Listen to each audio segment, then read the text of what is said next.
তাবিঈদের মধ্যে মুহাম্মদ ইবনে সিরিন খুব ভালো স্বপ্নের ব্যাখ্যা জানতেন। এক লোক এসে মুহাম্মদ ইবনে সিরিনকে বলল যে আমি দেখলাম আমার ছেলে পানি খেতে খেতে পেটটা এত বড় হয়ে গেছে। এই একই স্বপ্ন আরেকটা লোকও দেখলো, দেখে এক মূর্খের কাছে জিজ্ঞেস করলো। সে বলল সর্বনাশ, এত বড় পেট হয়ে গেছে, তোমার ছেলে তো মারা যাবে। ঠিকই কদিন পরে ছেলেটা মারা গেল। আর একই স্বপ্ন দেখে এই লোক মুহাম্মদ ইবনে সিরিনকে জিজ্ঞেস করেছিল, উনি বলেছেন যে তোমার ছেলে তো অনেক বড় আলেম হবে। ঠিক তাই হয়েছে, ওই ছেলে অনেক বড় আলেম হয়েছে। তো ফাইন্নার রুইয়া তাকাউ আলা মা তুআব্বার, স্বপ্নের ব্যাখ্যা তেমন হয় যেমন এটার ব্যাখ্যা করা হয়। রাসূল সাল্লাল্লাহু আলাইহি ওয়াসাল্লাম একবার স্বপ্নে দেখলেন যে তিনি ওনাকে দুধ দেয়া হয়েছে, বাটিতে দুধ খাচ্ছেন, পরে আঙ্গুলের ফাঁক থেকে দুধ বেরোচ্ছে। এই সামান্য একটু দুধ রাসূল সাল্লাল্লাহু আলাইহি ওয়াসাল্লাম ওমরে ফারুককে দিলেন। সাহাবারা বললেন মাযা আউয়ালতা বিহি ইয়া রাসূলুল্লাহ, এটা তাওয়িল কি? তখন বললেন আউয়ালতু বিহি আল ইলম, এটা দিয়ে আমি জ্ঞান বুঝিয়েছি, মানে ওমরে ফারুকের আল্লাহ তাআলা অনেক জ্ঞান দিবে। স্বপ্নে কেউ দুধ খাচ্ছেন, এটা আপনার জ্ঞানের প্রতীক। রাসূল সাল্লাল্লাহু আলাইহি ওয়াসাল্লাম স্বপ্নে দেখলেন লোকজন দাঁড়ানো, কারো গায়ের জামা এতটুকু, কারো এতটুকু, কারো হাঁটু পর্যন্ত, আর ওমরে ফারুক জামা একেবারে টেনে হিচড়ে যাচ্ছে। তো সাহাবারা বললেন মাযা আউয়ালতু বিহি ইয়া রাসূলুল্লাহ, এই স্বপ্নের তাওয়িল কি, ব্যাখ্যা কি?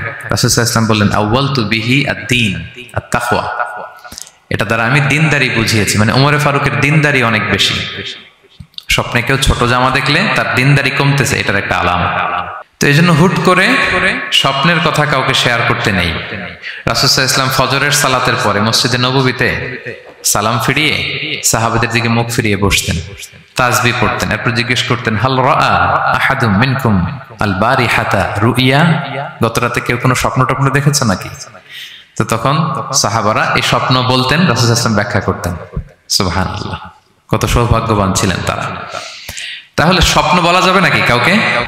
না। খুবই শুভাকাঙ্ক্ষী, আপনার একেবারে ক্লোজ ফ্রেন্ড, তাকে বলতে পারেন। আর অনেক বড় আলেম যিনি ভালো ব্যাখ্যা করতে পারবেন, আপনাকে গাইড করতে পারবেন, তাকে বলবেন, এছাড়া বলা যাবে না। আর খারাপ স্বপ্ন তো বলাই যাবে, আল্লাহ তাআলার কাছে পানা চাইতে হবে।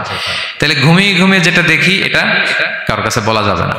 আর যেটা পাওয়ার আকাঙ্ক্ষা মানুষকে ঘুমাতে দেয় না, ওইটাও একটা স্বপ্ন। বলে না যে আমার জীবনের স্বপ্ন আমি এটা করব, এটাও স্বপ্ন।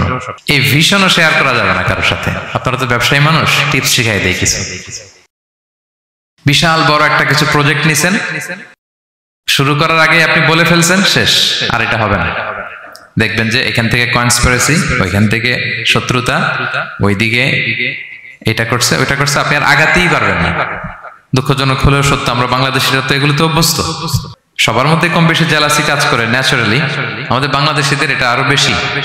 আমি আমার প্রায় আলোচনাতে বলি যে আমাদের জাতীয় খেলা হাডুডু হওয়ার কারণ হচ্ছে এই খেলার ধরনটাই এমন, একজন সামনে যেতে চায়, 10 জন পা ধরে পিছনে টানতে চায়। তা আপনি আপনার ভিশন শেয়ার করলে বিপদে পড়ে যাবেন। আপনি প্রপার হোমওয়ার্ক করবেন, গ্রাউন্ড ওয়ার্ক করবেন, কাউন্সিলিং করবেন, প্রজেক্ট দাঁড় করাবেন, লঞ্চিং প্রোগ্রামের দিন সবাইকে জানাবেন। সব রেডি, এবার আর কেউ কিছু করতে পারবেন, এটা দাঁড়ায় গেছে, সব রেডি আমার। লঞ্চিং জাস্ট একটা ফর্মালিটিস, তারপরে আমার কাজ শুরু হবে। কিন্তু আপনি আগেই যদি সবাইকে জানায় ফেলেন, হবে এটা? স্বপ্ন শেয়ার করতে নেই।